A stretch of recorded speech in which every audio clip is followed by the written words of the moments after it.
हम में से ज़्यादातर लोग हेल्पिंग नेचर होते हैं। हमारी फितरत होती है कि हम दूसरों की मदद करें। मदद करना बेहद अच्छी बात है। आप मदद करते हैं तो बहुत अच्छी बात है, खुदा आपसे खुश होता है। लेकिन कई बार हम जाने अनजाने मदद तो करते रहते हैं, लेकिन ये नहीं जान पाते कि हमारी मदद ज़रूरतमंद इंसान तक पहुंच पा रही है या नहीं। कई बार हम लोग समझ लेते हैं कि जो हमारे दरवाजे पर आ रहे हैं वही असल ज़रूरतमंद हैं। नहीं, कई लोग ऐसे भी हैं जो हमारे दरवाजे पर नहीं आते, लेकिन वो भी ज़रूरतमंद हैं। हमें ज़रूरत है उन्हें पहचानने की। हमारी मदद कई बार बेकार जा रही होती है उन भिखारियों के हाथ में, जिन्होंने सिर्फ ये अपना प्रोफेशन बना रखा है, जिनका पेशा है भीख मांगना। हालांकि उन्हें इसकी ज़रूरत नहीं होती।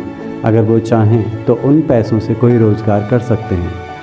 बहरहाल, हमें ज़रूरत है कि हमारा पैसा सही आदमी तक पहुंच सके, ज़रूरतमंद इंसान तक पहुंच सके। उसी के बारे में मैं आपसे बात कर रहा हूं। देखिए, कई बार आपने एक कहावत सुनी होगी, चने हैं तो दांत नहीं, दांत हैं तो चने नहीं। बिल्कुल, मैं बताने जा रहा हूं कि कई बार कई सारे माँ बाप ऐसे हैं जो अपने बच्चों को पढ़ाना चाहते हैं, लेकिन उनके पास पढ़ाने के लिए पैसा नहीं है। चाहें आप तो किसी तरह उन ज़रूरतमंद बच्चों तक पैसा पहुंचा सकते हैं, ताकि आपका पैसा सही जगह लगे। याद रखिए, अगर किसी की ज़िंदगी बनाने के लिए आपने पैसा खर्च किया है तो वो एक बेहतरीन सदका है, बेहतरीन काम है। किसी की ज़िंदगी बनाने के लिए पैसा खर्च कीजिए। आप सोचेंगे हमें ऐसे बच्चे कहाँ मिलेंगे? आपके आसपास भी होंगे, ज़रूर होंगे, हर जगह होते हैं। अगर आपको नहीं मिलते हैं तो आप किसी भी स्कूल में जाकर पता करिए, कोई ऐसा बच्चा है जो पढ़ने में होनहार है, पढ़ना चाहता है, लेकिन उसके माँ बाप के पास पैसा नहीं है पढ़ाने के लिए। स्कूल से आप कांटेक्ट कीजिए, वो आपको बताएंगे कि हाँ, कोई बच्चा ऐसा है।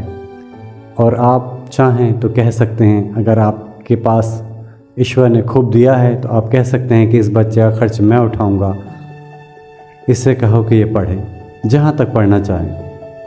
और आपके पास इतना नहीं है तो आप कह सकते हैं कि इसके 1 साल की फ़ीस मैं दूंगा या 1 महीने की फ़ीस मैं दूंगा। कुछ नहीं, आप तो उसको 1-2 किताब कापी तो ख़रीद कर दे ही सकते हैं।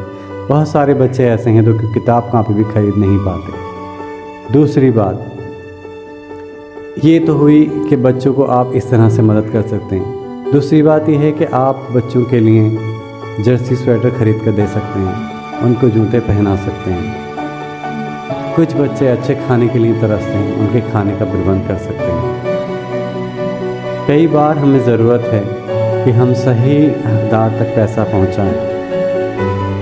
मैं स्कूलों से भी कहना चाहूँगा, हालांकि बहुत सारे स्कूल वाले मदद करते हैं, हेल्पिंग नेचर होते हैं, बताकर तो नहीं करते, लेकिन वो मदद करते रहते हैं। लेकिन मैं कहना चाहूँगा उनसे भी कि इतनी अकूत संपत्ति जिन लोगों ने इकट्ठी कर रखी है स्कूलों के नाम पर, वो उन बच्चों को चाहें तो मुफ्त शिक्षा भी दे सकते हैं। उन बच्चों की किताब कापी यूनिफॉर्म का इंतज़ाम खुद भी कर सकते हैं। हालांकि मैं ये नहीं कहता कि वो नहीं करते, बहुत सारे लोग करते हैं और करना भी चाहिए, कर भी रहे हैं। लेकिन